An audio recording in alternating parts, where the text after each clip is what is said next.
Welcome everyone to our on drought support series for the Australian dairy industry.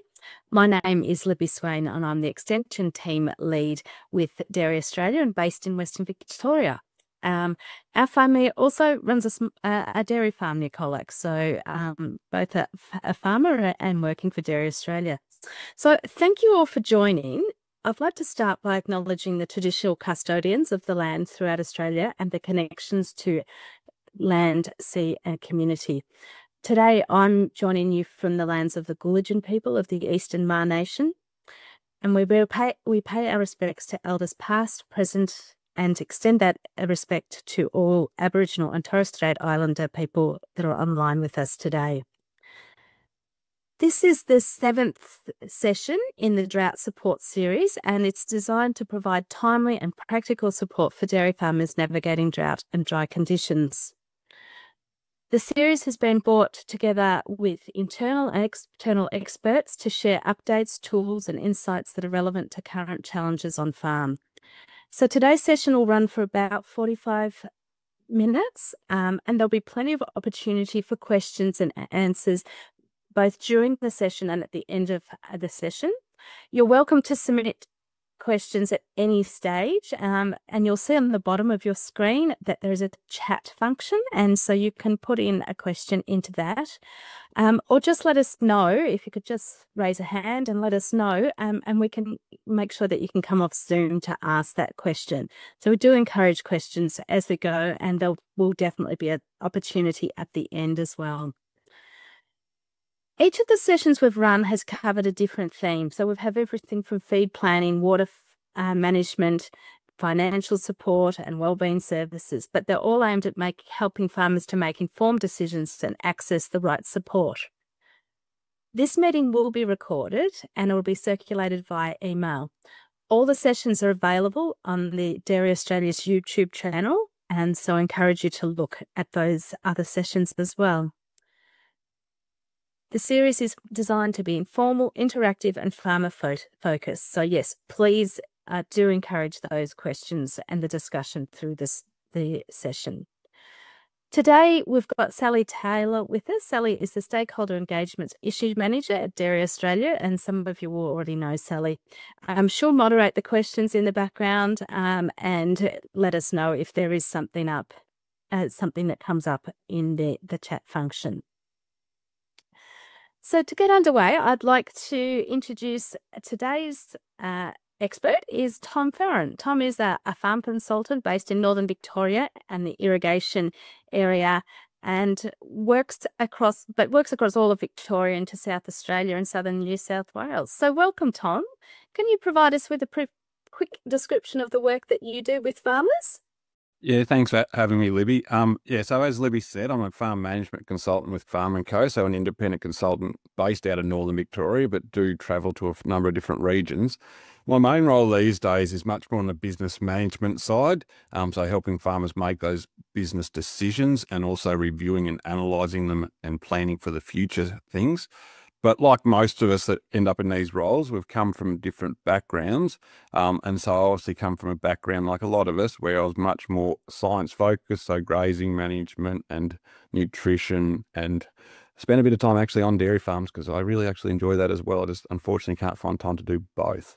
As far as related to today's topic, I've been delivering the Feeding Pastures Profit Program on behalf of, it used to be AgVic and now Dairy Australia, for the last 18 years. So thanks, Libby. Yeah, no, very good. And Tom also does a number of our other programs delivery, including sort of farm business management and our Farm Our Plan and the Farm System Evaluator. So yeah, great to have you on board, Tom, with your expertise. Today we're going to sort of guide some questions through a presentation. But to start with, Tom, the days are stretching out and starting to warm up a little bit. What's the current situation that you're seeing across Victoria and beyond into South Australia, New South Wales and beyond? Yeah, thanks, Libby. So obviously we're now into the middle to nearly the second half of September already. And when we look around the different regions, there is a bit of a mixture there. The only thing I think every region's now got in common in the southern part of Australia, or particularly Victoria, South Australia and New South Wales, is that they're all a little nervous about not so much what's happening right now, but what the future might hold this summer if we don't get decent follow-up rains soonish. And so we've basically hit this spring period with depleted reserves of fodder throughout southeast Australia, so it's very little fodder left stored. So it's very reliant on what's going to happen in the next sort of nearly down to 4 weeks now, or what those fodder reserves, if they get built back up again, or whether we have to have those high prices again, which we saw through May, June and July in particular. So it's quite a very important time of the year. Unfortunately, most of us, well, I don't think any of us can control what the weather's going to do. So therefore, we've got to focus on what can be controlled, and by that I mean trying to make the most of what conditions you're currently got on your farm, because we're right into that really peak growing period now as we head middle of September onwards into October. So do what we can to try and grow and consume and utilise as much grass as we can, and also hopefully be able to replenish some of the fodder reserves on your farm yourself. Yeah, because in other parts, like say northern Victoria and southern New South Wales, we're also got current water prices that are pretty well double or more than what they have been the last 5 years. So the water price is not looking exciting for a dairy farmer's point of view at the moment either. So once again, while we've got the good growing period and our best responses for the year, it's really important to try and make the most of it. Yeah, couldn't agree more. We're certainly starting to see some good pasture growth, definitely in Western Victoria, and from what I hear across other regions as well. How can we make the most of what we have? Yep, I'll just share a PowerPoint thing, so let me know if it's not going to work on you. I'm just waiting to come up. Yeah, that's working. Perfect. Yep. So as far as a couple of key messages, and we'll come back to these a few times, but then I'll provide a bit more detail around them. So as we head into this spring period, so I'm calling spring September and October for most regions, and in southern Victoria and Tassie and stuff like that, it obviously pushes more into November, but north of the divide, it normally starts to wind up by that stage. Generally a farm in that sort of roughly 10-week period can grow over 50% of the feed they're going to grow in that 10-week window. And so it's really important to try and get the most out of that period. And one of the things that science has shown us, plus on-farm observation, is that the difference between someone that does a really good job of their pasture management, pasture and crop management, versus someone that doesn't do a very good job, is we can see over 60% yields. And we're talking from a similar amount of inputs as far as moisture and things go. It just comes down to management. And when I refer to management, I'm referring to things like grazing management makes a big difference. The supplement feeding of cows, because we need to get the two working together, because they can work against each other if we're not careful. Fertilizer management, so your phosphorus and potassium, for example, but also nitrogen. Irrigation management, if you're in an irrigation area, and things like knowing around when conservation, so how much to conserve and when, and how to get those paddocks back in. And then there's the other things like managing your weed burdens and establishing your pastures and things like that. And so they're quite important as far as trying to get things right. As far as the particular areas to focus on, is there's two critical, because I'm going to mostly focus on ryegrass today, because that's one of the key things during spring if you've got ryegrass pastures. So I'm going to focus on how we actually manage those. So get it a little bit into specifics. I know Libby, we're mostly going to stay at the high level around it, but I just want to go into a little bit of detail on this particular one. So I just wanted to talk about some key rules around, or principles is a better word, of how we graze ryegrass pastures. And so most people have probably heard about the leaf principle, so that when we graze the leaf. And so I just want to draw an example. And mind you, I'm not a very good drawer, so you'll just have to accept that. And so what I've drawn there is clearly, Libby, that's the ground. So we're looking at the ground, and I'll just bump the computer and get back to that. And so when we've grazed previously, we end up with a residual of pasture. So what's left behind after the grazing above the ground. It's an extremely important feature, and we'll get to a bit more of that as we go.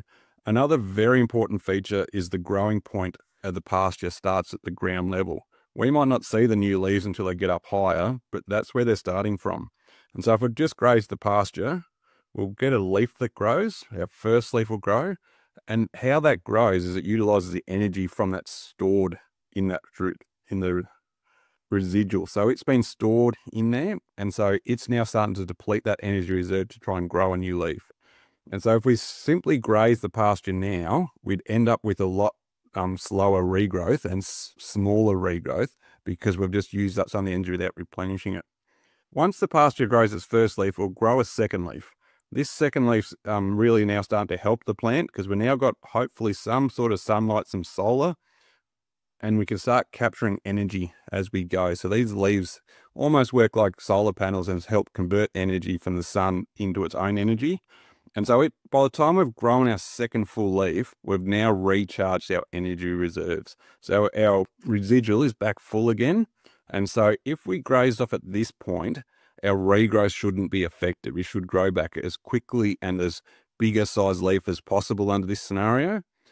So that's why we've got this key part of our grazing that says we should always try and wait till at least 2 leaves have grown before we graze back. So my pen's not working. So that's our minimum point. So I just want to keep that in mind as we go through today, that we've kind of got this minimum point we need to wait to, because the other thing that won't happen very much until we've got 2 leaves is we won't get these daughter tillers growing either. Now, daughter tillers are one of the most important parts of our pasture, because the daughter tillers is what gives us our density, so our thickness of our pasture, and that's where the majority of our yield actually comes from, is how thick and dense that pasture is. And also, no individual tiller lives forever, so they all eventually die off in different ways. And so we need those daughter tillers to be coming through to replace them, to maintain our thickness of our pastures, our density, so hence our yields, and also the longevity, so we don't see them thin out over the years and need to re-sow as often. So we need to get to the minimum 2 leaves, but as we grow, if we waited longer to grow a 3-leaf on the pasture plant, I'm trying to do this roughly to scale, it will now be capturing much more sunlight with more leaf area, but we also don't need to recharge anything. So it's got all this energy going to focus on itself now, just growing. And so each new leaf ends up being about 40% heavier than what the first leaf before it was. So they end up about 25% longer, 40% heavier. Or another way of looking at it is 40% more energy for the cows. And being that the number of days it takes for each leaf to grow is dictated largely around temperature and day length, therefore each new leaf will take a similar amount of time to grow, but we're just simply growing 40% more in each one of those additional leaves that appear. So we end up growing a lot more feed if we can wait out to that 3rd leaf fully grown. We don't want to go past 3 full leaves, because as we grow that 4th leaf, the first leaf starts to die off. So this plant only can effectively sustain 3 leaves properly. And so we start to lose quality by that point, and our growth rate starts to slow a bit again. So we want to graze somewhere in that window, 2 to 3 leaves for most of the year. So that sort of gives you a window. The reason we don't just say 3 leaves is because there's a number of factors that might mean that you could be better off with 2 leaves. As we head into this peak spring period, what we also find is the leaves end up being a lot bigger, particularly if you've got adequate moisture and you've got reasonable fertility. So we'll end up growing really big leaves. They'll get a lot bigger than they were in winter. And what that can mean is if we get close to 3 leaves on our plant, sometimes that starts to hit what we call canopy closure. And so that's when the sunlight can't get to the ground anymore. And so eventually we can't fit any more grass in as such, at that density. And what that causes is the leaves underneath that aren't reaching the sun to start dying off. So we start to lose quality from the lower leaves dying off. We also lose quality because the stem gets thicker trying to push the pasture plant up. While fibre is good for the cows, too much fibre can end up lowering production potential because they can't eat as much. And the final and probably the worst problem of all is that if we let that canopy closure happen, the sunlight can't get down to this growing point down the bottom here, is that our tillers will, first of all, we'll stop getting new tillers, because without sunlight getting down there, we don't get tillers. And the second part is that once we stop getting tillers, eventually the little tillers underneath die off. And so the reason I bring this up as a big point is, A, during spring, it happens normally before 3 leaves. And so hence, if we need to graze before 3 leaves, if we're at canopy closure. And the other one is when we talk about silage conservation later on, this principle is very important to acknowledge as well. So, Libby, that gives us the rough rule to say that we want to graze between 2 to 3 leaves or canopy closure for most of spring. To know if you're at canopy closure, it's as simple as walking out in the paddock, and if you can't see the ground, neither can the sun. And often if you sort of part the grass, you'll start to see that yellowing underneath. We also know that grass doesn't grow consistently across most paddocks, and so we'll end up with parts of the paddock that are growing bigger in leaves than other parts. So we sort of want to have at least 25% of the paddock at canopy closure before we'd say it's canopy closure. So that sort of gives us a rough idea, or not a rough idea, an idea of when to graze. So somewhere between that 2 to 3 leaves. But for most farms, as we head towards October now, it'll be more just focusing on trying to graze it before canopy closure. The other part is that around what's happening with what we leave behind, because this is another tricky part in spring. As the pastures, we get more and more grass for the cows. It can be easy to take our off the ball and start wasting potential grass. So as the grass is growing, we graze it, we end up with the residual left behind. And we know that that height is one of the biggest, most important factors of our pasture management. So for example, I've got 3 here, one with a 2 centimetre residual. This is talking about what the cows leave behind, so how tall above the ground it is, but also between the clumps. So whenever cows graze, they leave some clumps behind when they don't graze properly.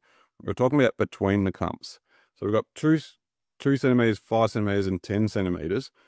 The issue if we graze too small, too low, is that our regrowth is affected. We've made our battery smaller, so we'll grow smaller leaves.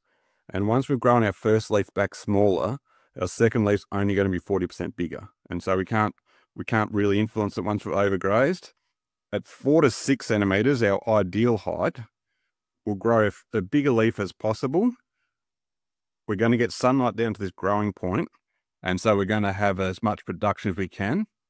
The issue if we leave our residual too high is we don't grow any more feed. The leaves end up about the same size, but what we can start happening is our sunlight can sometimes not get down to our growing point, and that'll lead to tillering issues. So we'll start to see the tillers not happen because they're not getting sunlight down there, or we'll start to get aerial tillering.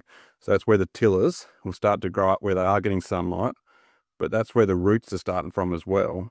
And so as soon as we go to graze or cut that paddock, we're going to remove those tillers, or even in hot, dry conditions, they just won't be able to keep the moisture up quick enough, so we don't grow very big anyway. And so it gives us a key idea during spring in particular, which we're focused on, is grazing management so important. As we said, it can make up to 60% of your yield difference alone. And yeah, so we want to graze between that 2 to 3 leaf or canopy closure. And the other part of that is that's also normally at the optimal stage for cows from a nutrition point of view as well. And because we're going to have to focus a little bit of that as we go today, because we're in a fairly unique situation where fibre is quite expensive and hard to get, yet energy in the form of wheat and stuff like that compared to fibre is quite economically priced. And so we need to start thinking about what we're growing ourselves versus what we can buy in. Thanks, Libby. Yeah, no, really interesting, Tom, and very difficult to keep those residual levels under control at this time of the year, often in, while the grass is actually growing really fast. So we've talked about the fact that, yeah, we are starting to get those longer days. We're getting faster grass growth. We've still got some moisture. The heat hasn't really cut in southern Victoria yet anyway. So the grass isn't running to head yet. So we're aiming to grow as much as possible at this time of the year. How do we manage things like nitrogen applications? Where do we go with that? Yeah, so nitrogen can be a very useful tool for farmers to help them grow extra feed. So I sort of consider nitrogen in this situation a bit like just buying in a supplementary feed type, because we can put nitrogen on, it can help us grow extra feed. Hence we won't need to buy as much other feed in, but it obviously comes at a cost, and it doesn't give you that long-term benefit, as in it's not there for a long time. So it's that shorter-term decision. But I sort of want to run through just some scenarios about what typical uses you might use, how the economics and things like that work out. Because the different growth response we get is going to make a big influence on how much we're likely to grow. Yeah, excellent. So when I look at things like the application rate, so this is talking about how much of a nitrogen-based product you might put out per hectare, because then by looking at this information, we can convert it into if it's cost-effective or not. So general advice you get is that the best application rates are around that 25 to 50 kilos per hectare of nitrogen. And that's not that end product, that's the actual nitrogen. The reason we suggest not going too light on below the 25 kilos is if you actually think through the logistics or the physics of it, you can end up with like the little granules fairly well spread out. And so the results can be pretty hit and miss when you got those lighter rates.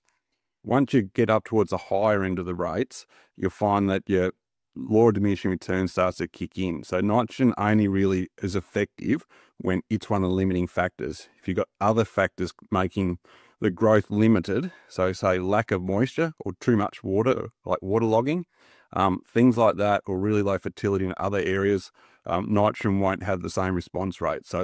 And as you put more and more nitrogen on, it's less likely to be the weaker link at those higher ends, and hence why you won't get as high a response to that last kilo of nitrogen that goes on compared to the first one.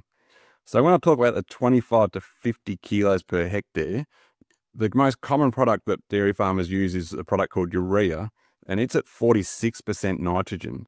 And so therefore, if you want to put 25 to 50 kilos of nitrogen out, that's equivalent to 54 to 110 kilos a hectare of actual urea. Another rule, not rule, just a thing to think about, is how often to apply this. So we talked about how much to put out in one go, but how often do you follow up? A common one to use is around that 1 kilo nitrogen per hectare per day. And so for an example, if you put out 100 kilos of urea post-grazing, then that's equivalent to 46 kilos of actual nitrogen, and you'd only therefore reapply every 46 days to give you that 1 kilo of nitrogen per hectare per day. The reason that's a common rate to use is that you're going lower than that, you might be missing the opportunity of being able to grow more feed from your nitrogen. Going higher than that, it could be economical, but you start to push into that law of diminishing returns. There is circumstances where you would change those rates. That's just a guide, a starting point as such. As far as how much you're likely to actually grow from your kilo of nitrogen you put out, the ranges on a ryegrass pasture can vary from typically around the 5 kilos per kilo of nitrogen of extra dry matter up to around the 20 kilos of dry matter per extra nitrogen applied. There's obviously ranges outside that, but they're the common areas. And what influences these is the pasture quality, so how dense, what's the species you got in there, like ryegrass will respond well to it, but some other species don't respond quite as well. The climatic conditions, so particularly temperature, soil temperature, air temperature. So in the dead of winter, we don't get as good a response as we do as we head into October, where we'll get our peak responses for the year. The soil fertility, so the other fertility, not just nitrogen. So if you've got reasonable phosphorus levels, for example, you're likely to get a better nitrogen response. And the application rates as well, because we hit that law of diminishing returns. So the typical ranges most people will work on is in the dead of winter, you might only grow 5 to 8 kilos of dry matter per kilo of nitrogen, but remember how precious that feed normally is in the middle of winter. And during spring, like October, the 15 to 20 kilo of dry matter per kilo of nitrogen is more likely. But also remember that you may end up conserving some of that feed in spring. So we need to factor that in as well. That's definitely something we need to monitor, though, Tom, as we go, is those climatic and pasture conditions really closely as we're making those decisions, isn't it? Yes, definitely. So just want to have a look at the economics of it. And so there's 3 key variables that make the biggest influence on if it's a good idea to put out nitrogen from a purely economic sourcing of feed. So that's simply the price of nitrogen.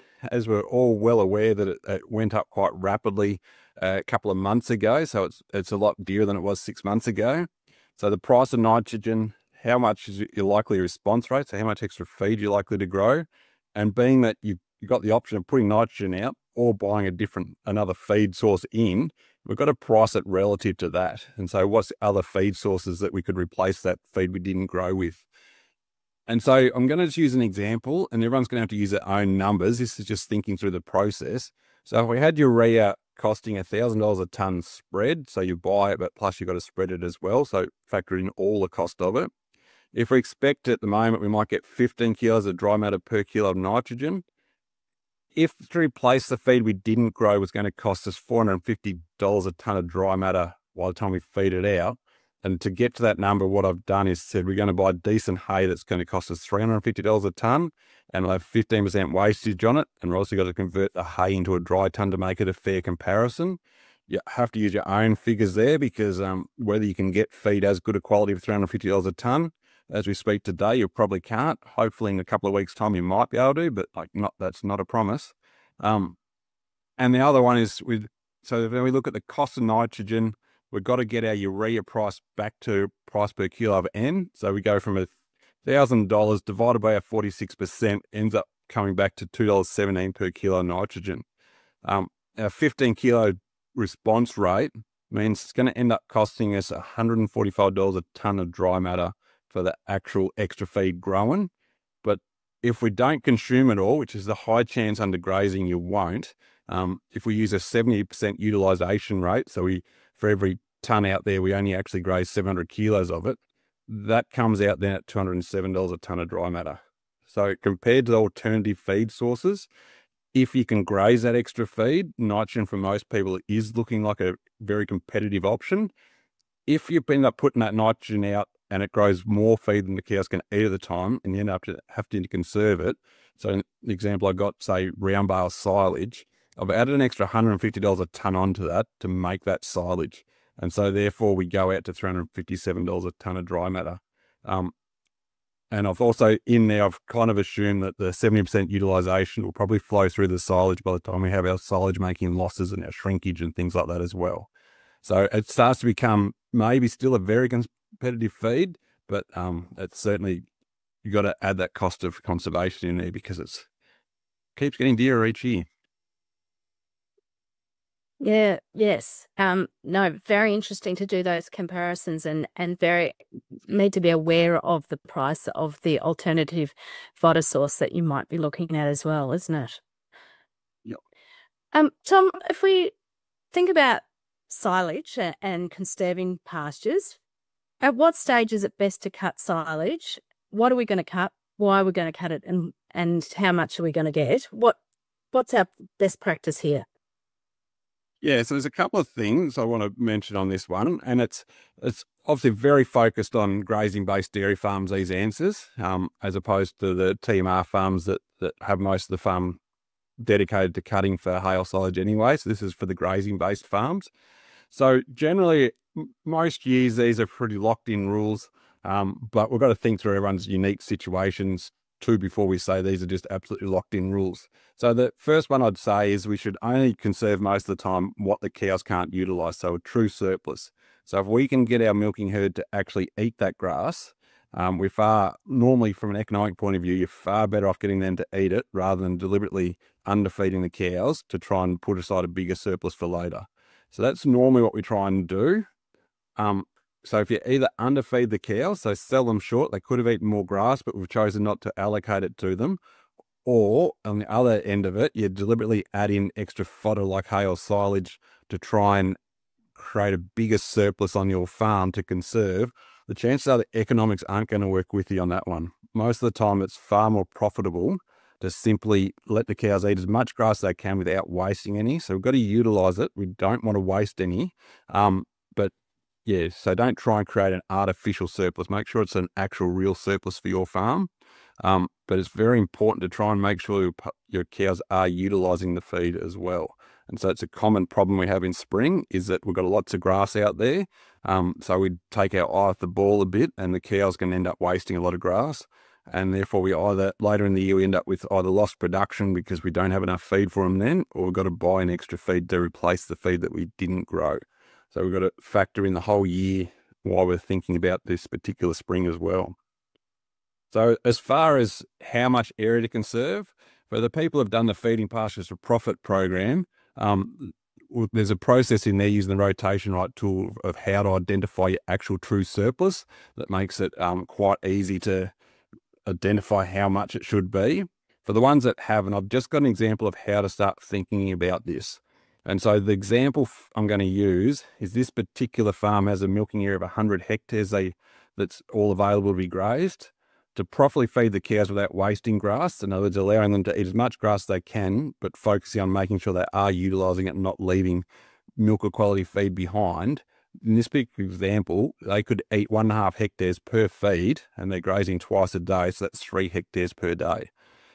To try and get back to that paddock again after I've grazed it, to make sure I'm coming in just before canopy closure to maintain that quality, I think it's going to take about 25 days. So therefore, I'd need to have in my rotation 75 hectares in the rotation. So there's 25 days rotation length times the 3 hectares per day. So that means I could conserve, so put aside for silage or hay, around 25 hectares. If you're doing this exercise on your farm, I often suggest that when you're starting to decide which paddocks to put aside for hay or silage, that to try and pick the paddocks that are just been on the closer end of being grazed, not the ones you're about to graze, because things can change rapidly in spring. So our 1.5 hectares that day might end up being, we might have really needed 2 hectares because it's all slowed down and cooled down again, or vice versa. So by putting paddocks aside that are further away from cutting, it just gives us more flexibility how to pull those paddocks back into our rotation or add extra ones in if we needed. There's a whole heap of other things that's getting quite detailed around which paddocks you pick. So I'll go to the next slide and we'll come back to that idea about how do we know which paddocks to cut. So the when to cut is very important. So once again, the example we're using is on our grazing platform. So unfortunately, it'd be really convenient if the grass would behave differently when we wanted to cut silage versus grazing, but the grass doesn't know the difference. So essentially, the rules of how the pasture grows and what benefits stays the same. So the same day as you should graze it should be the same day you'd cut it for hay or silage. So that's that 2 to 3 leaf or canopy closure. Sometimes we'll need to do a little bit of compromising that around the practicalities. And so if we don't have our own gear and don't do round bale silage, for example, and we get a contractor that does pit silage, we're normally going to have a number of paddocks cut at the same time. So I have to work around that compromise, but just remember it is a compromise. The common issue we have in spring is a lot of farms will cut it past canopy closure, so they'll wait till it really bulks up to try and get the high yields. The issue we've got there is there's an issue around the lower quality. So as it goes past there, we're going to lose quality. So we're not going to have as high a product at the other end. But to me, the far biggest issue is reducing that future growth. And so by putting it past canopy closure, we're going to end up losing some of our tillers underneath and the pasture is going to be thinned out. I think we've all seen it when we've seen a paddock cut that's past canopy closure. You cut it and the next day it's all whitish, brownish, yellowish color, and it's very slow to grow back. And it's a lot thinner. So unless it's right at the end of the year and this is the last cut, there's no moisture left. If we've got any potential for future growth, we really need to cut it close to before that canopy closure to try and increase our total yields for the year, because you will reduce your yields if you cut it too late. Another one around it is in spring, things can happen quickly and change fast. So it's not uncommon to lose quality of control of your rotation. So in other words, your rotation's up being a bit slow and you get to a paddock a little bit late and it's gone past canopy closure. If you just try and put the cows in there, you virtually can never catch up once that happens. So you're normally far better off just to skip past the paddocks that have gone too far and send the cows to the paddock that's now at the right stage. Have a look at your rotation length, see if it needs speeding up. And also, once you've skipped those paddocks, you need to get in there and cut them as soon as you can, because once again, canopy closure and all those other issues. So there's a whole heap of other stuff I could say on this, Libby, but we might be here until 4 o'clock if I did. No, and they're really valid points, Tom, because we've heard a lot this year about quantity over quality, given that feed reserves are diminished to the extent that they are on farm. So there's pretty much nothing left on farm on most situations. And so it's a really valid point. Do we look at the quality of cutting at that ideal stage, or, push it out? But the ongoing implication for that could be significant, couldn't it? Yeah, as I said, if you're happy to accept poor quality, because some farms will find a spot for it, the biggest issue to me is all around you. That hectare just won't yield as much for the season as if you cut it on time and did multiple cuts instead. You'll end up with more tonnes conserved across the whole year rather than just one big cut, but then less tonnes in total. Yeah, really, really important points, Tom. So yeah, that's great. So we talk about this silage in terms of, and then supplementary feeding as well in spring. And there seems to be a bit of two schools of thought on this, that you drop your concentrate significantly over this time, or that there's those that will drop slightly or even maintain concentrate levels at this time of the year. What's your thoughts on feeding grain in the dairy or something similar? Yeah, thanks, Libby. I think it's very important, this conversation, to context it with the story that I said at the start around the lack of fibre sources, so hay and silage options out there and the potential much higher prices. And so that needs to be thought about a little bit. So what people have done the feeding pasture profit with, and the farms I work with regularly would know, I'm slightly bending a little bit to that circumstance, but we still need to think through what's happening. I think it's the most important, because there won't be a one answer for everyone. Everyone's got to work out what's the best for them. And so we know with supplement feeding over spring, so when I say supplements, I'm going to first of all just focus on the concentrates. So that's your grain supplements, whether it's coming via pellet, whether it's coming through you're cracking your own wheat and you might be adding some other things into it. That's what I'm calling concentrate. So for most farms, that's what's delivered through the dairy itself. And so during spring, we often end up with that period where we've got more grass than the cows can eat. So the question is, if they could eat all grass and you have to conserve it, should we feed any supplement at all, so any concentrate? And for most farms, the answer is, yeah, we still should feed some. There is a role for concentrates even when we've got excess grass, because it can be a useful source of balancing out the diet and improving our milk production to extent. But we've certainly got to look at the amount we feed, because it can certainly knock around profitability if we go too hard in that. So concentrates by their nature are very low in fibre. And so we know that we need enough fibre in the cow's diet to keep them healthy. And so if we go too low on fibre, we'll end up with sick cows, acidosis, poor fat tests, all those sorts of issues. But if we have too much fibre in the diet, we end up with the cows can't eat as much, can't get enough energy in, and hence their production, it might end up being a bit lower than we'd like. So we need to get that balance right. When we're talking about spring pastures, they also change quality reasonably rapidly throughout the spring. So for most farms at the moment in September, we've got a really high quality ryegrass pastures. As we head to late October into November, the fibre content of those will increase. So the examples I'm going to provide now are more for right at the moment, not for once those pastures start to go reproductive and throw a lot more fibre into it. And so a rough rule I'll generally use, Libby, is for farms, if they can feed some grain during spring, but if it gets to the point where you need to start putting an alternative fibre source in to balance out the low fibre of the concentrates, you may be going too far. And so if you can feed a few kilos of grain and just grass, you'll generally be in a good spot. If you end up feeding, say, 7 or 8 kilos of grain, but need to put in 2 kilos of straw to balance it out, you might find that when you factor in also the conservation cost of the pasture, you might have been better off with those lower amounts of grain to keep it back to there. And a couple of things need to be thought about this, because pasture in itself, if grazed properly past that 2-leaf stage, the cows eat the leaf as well as the stem. So the stem's the important part for the fibre. Therefore, generally that is a safe feed with enough fibre in it, but it's not high enough in fibre in early spring to counteract too much grain in the diet. And so if you're having issues with low amounts of concentrate and still not enough fibre, you need to look at things like, are you grazing the pastures too soon, so they're not mature enough yet?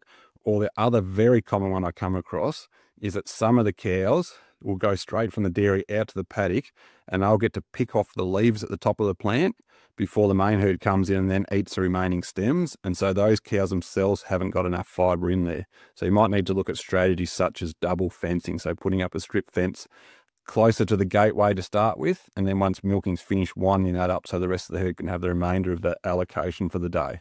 So we just need to think through what we can actually do to try and improve that situation so we don't end up with some cows with low fibre. I've tried to have a look at a couple of different scenarios around what's this actually mean for profit. So it's all good to talk in theory, but once we put some numbers around it, just want to make it very clear this is just a very particular situation, and we need to do your own numbers for your own situation. So I've got 2 options side by side here looking at the different diet mix and what it might end up being from a profitability point of view. So this one here is looking at a 550 kilo cow in early lactation. Option A is all we're doing is trying to eat as much grass as we can. We're trying to have as much concentrate as we can in, but we want to keep the diet at 32% NDF at this particular farm. So that's where we think the safe level is, the compromise between getting them to eat as much as they can, but keeping them the diet balanced. And so in this case, they could eat, in theory, 17.9 kilos of dry matter of pasture and 2.7 kilos of dry matter of a concentrate like wheat. That the pasture is in early spring, so it's only in the mid to high 30s as far as NDF factor goes. And so to try and keep the diet to 32%, we could only get 2.7 kilos of actual wheat into the diet on a dry matter basis, so 3 kilos as fed. So that goes a total diet of 20.6 kilos of dry matter. And under that diet, the cow is able to consume 241 megajoules of energy. Because the more energy we get in the cow, in theory, the more milk we should be able to get too. So I looked at the feed cost and the amount of milk she's likely to produce from that energy. We end up with a margin over feed for that day of $23.89. In the option B, where we decide we're going to feed 7 kilos of concentrate, so we're going to try and push the cows hard, also feed a bit more now so we can end up with more silage to conserve for later. And so in this case, we put 7 kilos of concentrate in, but to balance out the diet, to keep enough fibre in it, we've had to add 2.8 kilos of straw in. This is all in dry matter basis. And so therefore the cow could only eat 10.8 kilos of pasture. When you do the energy that she's getting through that diet, it drops back to 232 megajoules of energy. So roughly 10 megajoules short of what the other diet delivered, despite having nearly over double the amount of actual concentrate in the diet. And so therefore, when we looked at the milk production was lower because of the lower energy, and the feed cost was higher, so hence our margins dropped by about $3 per cow per day in this scenario. So yes, option B would have created more surplus, but you've also got to pay to conserve that feed as well, and you've got to pay for the feed that's going in the diet now as well. And so in most cases, the farm on option A would be a lot more profitable under this scenario. But remember, it's a unique scenario. But I was lucky enough to witness a few farms where we monitored them very closely in 2018, I think it was, where we had a really high grain price that spring. And so a lot of farms cut back to about that 2 to 3 kilos of grain per cow per day, where they normally feed that 6 to 8 kilo range. And a lot of those farms did do their highest production they'd ever done that year, and have hence stuck to the lower rates since. So different farms are different, but for just certainly think through, if you end up having to feed more concentrate, you end up putting other feeds in to balance the diet, you might be moving away from the profitability, most profitable point, just to try and chase high production, which might not come either. Thanks, Libby. There's certainly a key to keep in contact with your consultant or nutritionist at this time of the year, isn't it? And keep those feed budgets ticking over, even though it looks like we've got lots of feed in the paddock. Make sure you're still maintaining those feed budgets. Watching daily milk volumes and components as well are really important, aren't they, when we think of that? Tom, to wrap up, we just want to mention a bit about cropping. We're sort of at the pointy end of the season when it comes to summer cropping now, and need to make some decisions about which way to go. What are the pros and cons of some of the options that we might have around cropping? Yeah, thanks, Libby. So when we talk summer cropping, it can be very varied what we actually mean. So I'll try and define it a little bit. So we're talking about you're essentially sowing a dedicated crop that's more summer active, so to grow over the summer. Some of them go in spring to be fed off during summer, and others are actually going at the end of spring to be grazed over summer and grow over summer. So whether you should grow one or not, there's a lot of variables, and so hence there's pros and cons. To me, one of the good examples of where you might grow it is where you need to renovate or repair a paddock. And the reason you need to renovate or repair needs to be looked into. But for example, if you've pugged up the paddock, so you've done soil structural damage, putting in a summer crop means that you've got an option to go in there and cultivate the paddock, depending on your soil type, and try and improve that. And then you've got all summer for that paddock to settle down again. Because if you do it in autumn before putting a ryegrass or something back in, that paddock can be very vulnerable to a repugging because it's soft all autumn and winter again. So it provides that time. Also, weed management can come into it, depending on what your weeds are, because if it's a winter weed, you might not be controlling it very well over the summer anyway, so it depends what they are. Some people like them, as in they give a nice fresh area for the cows to go to each day, and so that can be good for disease, it can be good for feed wastage issues. In the hotter areas, there is an argument saying it provides a slightly cooler environment than a dry paddock to put them on. The other one, some years, it can be a cheaper feed source than buying in feed, so to get that extra summer feed. The issue we have there is we don't often know how much we're going to grow until we've got the benefit of hindsight to know if it is actually cheaper, so it's always a little bit of a gamble. It's also good for utilising rain, so summer rainfall events could go to waste without them, particularly in areas where they grow more annual pastures. If you get summer rainfall and annual pastures, you just grow a lot of weeds. Hence, you've got to either spend money sowing it, they taking up nutrients, stuff like that. And so, yeah, it's a good way of avoiding as many weeds sometimes. The cons part of it is largely around the cost to grow them can be quite high if we get poor yields. So they can end up being an expensive feed source if we get the poor yields. And they can also just create a few logistics issues around trying to get paddocks in and out.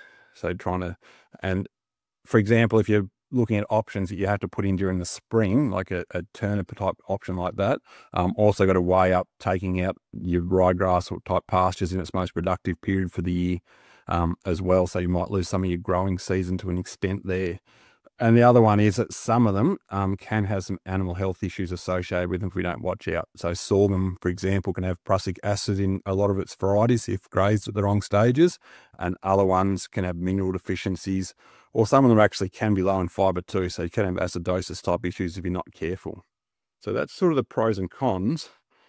As far as the options, you're obviously far better off talking to your agronomist about your own situation on this particular one. Just wanted to highlight a few things to think through in the context of the year that we're in, where it is looking likely that our fibre costs are going to be nearly as much, if not higher, than our energy costs.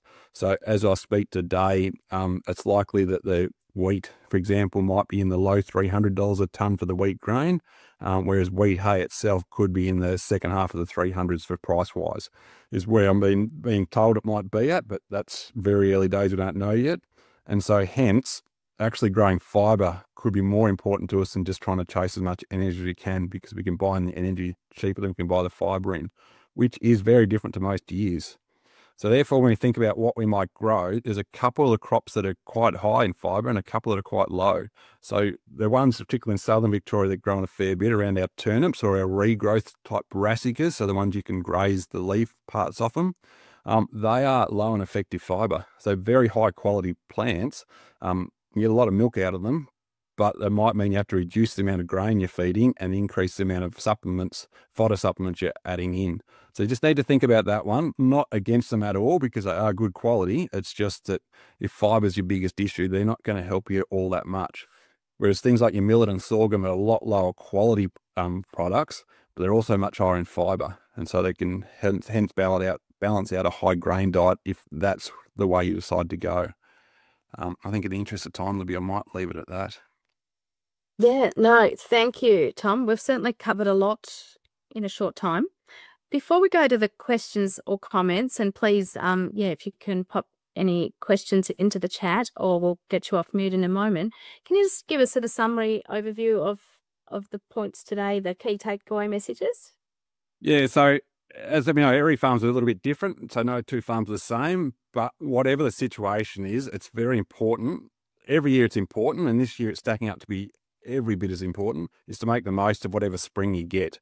And so don't spend too much time stressing about the uncontrollables like the weather, and focus on trying to get your management as good as you can to get the most out of what you can control. And so the good management, so particularly grazing management, considering your nitrogen uses, those sorts of things, they can help you grow up to 60% more than if you don't focus on those areas from the same sort of moisture inputs. And the other final one is summer crops could be a good option, particularly for farms that have got some rundown pastures that really need renovating, but they don't necessarily provide cheap feed. So you've got to sort of do your numbers. And if I do the numbers for clients, we look at a range of outcomes. So we look at a range of different yield options we might get to try and work out how cost effective they could be. Yeah, excellent. So really important to keep talking to your trusted advisors on these matters, isn't it, Tom, at this stage of the year? Sally, I'm just going to throw to you. Do we have any questions to the chat, or has anybody got a question and they just would like to come off mute? Either way. Nothing has come through the Q&A function, Libby, but yeah, as Libby said, if anyone has a question they'd like to ask, just pop off mute now.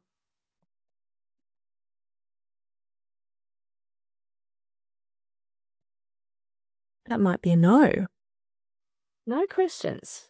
Must have been very comprehensive, Tom. You've done well. Yeah, we'll look at the positive, not the negative outcome. No, excellent. Well, look, if we don't have any questions, we might finish up there today. We do have a survey for today's session, so we'd really appreciate if you could fill that in. That'll pop up as this session closes. Sally's controlling that at the back end, so we'll get Sally to pop that up as soon as it's finished. What we'd really love to hear from you, though, is about topics that you'd like covered. And so if you could please let us know, either through that survey or reach out to one of us. Contact details for myself or Karen McClellan, who's on this call as well, are on the Dairy Australia website. Please reach out to us if there's topics you'd like to know about, and then we can see how we go organising other sessions. I just want to remind everyone that this session has been recorded, and the link to the recording will be shared with everybody who was registered. And that there are the previous sessions that have also been recorded are all on the YouTube channel. I also think, Tom, that just to finish up, it's a really good way to promote the pasture fundamentals and feeding pastures for profit courses that are run around the country. So it's something to look out for to get those principles in behind that grazing management, and great opportunity to promote those courses, Tom. Yeah, definitely. Finally, take care, and we do look forward to catching you at the next session. Thank you all very much.